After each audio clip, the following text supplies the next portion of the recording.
స్వస్థ్ నారీ సశక్తి పరివార్ అభియాన్ కార్యక్రమాన్ని మధ్యప్రదేశ్ నుంచి ప్రధాని మోదీ వర్చువల్ గా ప్రారంభించారు. విశాఖ నుంచి సీఎం చంద్రబాబు, కేంద్ర ఆర్థిక శాఖ మంత్రి నిర్మలా సీతారామన్ ఈ కార్యక్రమాన్ని వీక్షించారు. ఆరోగ్యం విషయంలో చిన్న చిన్న చిట్కాలు పాటించాలని, మహిళల ఆరోగ్యం ప్రభుత్వ ప్రాధాన్యత అని చంద్రబాబు తెలిపారు.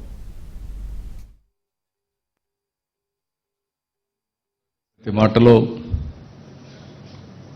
ఈ దేశంలో ఉండే పేదవారిని ఏ విధంగా ఆదుకోవాలి, ఆడబిడ్డల ఆరోగ్యం ఏ విధంగా కాపాడాలి అనే విషయం చాలా స్పష్టంగా చెప్పారు.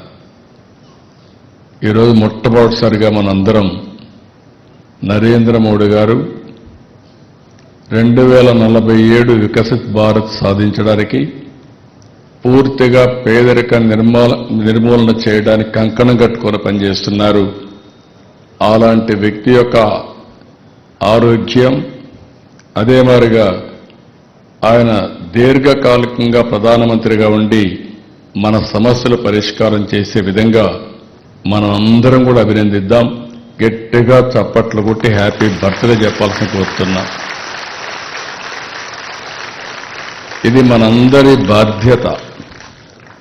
ఎందుకు నేను ఈ మాట వాడుతున్నానంటే, ఒక ఇంటికి సరైన నాయకుడు ఉంటే ఇల్లు బాగుపడుతుంది. ఒక గ్రామానికి మంచి నాయకుడు దొరికితే ఆ గ్రామం బాగుపడుతుంది. ఒక నియోజకవర్గంలో సమర్థవంతమైన ఎమ్మెల్యే ఉంటే నియోజకవర్గం బాగుపడుతుంది. అదే ఒక రాష్ట్రంలో ఒక మంచి వ్యక్తి ఉంటే ఆ రాష్ట్రం బాగుపడుతుంది. ఒక కంపెనీకి మంచి సమర్థవంతమైన వ్యక్తి ఉంటే ఆ కంపెనీ బాగుపడుతుంది. అందుకే నేను ఎప్పుడు చెప్పాను, సరైన సమయంలో సరైన ప్లేస్లో సరైన నాయకుడు నరేంద్ర మోడీ గారని చెప్పి నేను చాలా స్పష్టంగా చెప్పాను.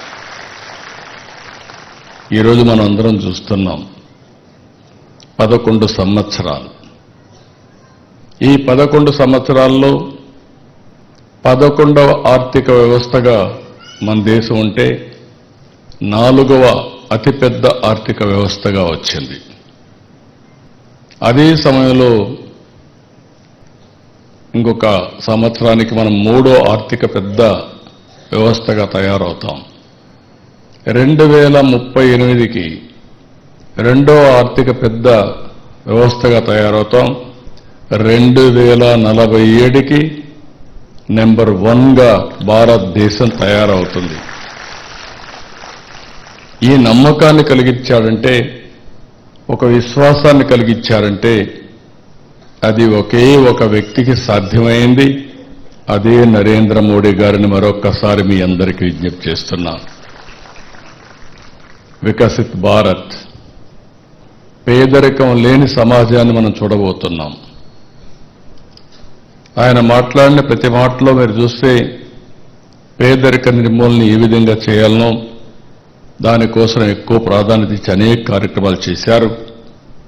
ఎప్పుడు కూడా మనం అందరం గుర్తుపెట్టుకోవాల్సిన అవసరం ఉంది. ప్రజాస్వామ్యం మనం అందరం కూడా ఉన్నాం.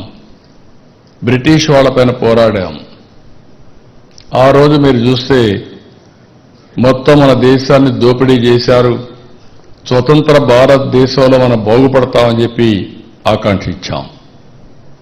కానీ ఇన్ని సంవత్సరాలుగా జరిగిన పనులు ఇటీవల జరుగుతున్నాయంటే దేశం అవలంబించిన ప్రభుత్వ విధానాలే కారణం. ఈరోజు మన ముందర నిర్మలా సీతారామన్ గారు ఉన్నారు. నేను గర్వపడుతున్నాను.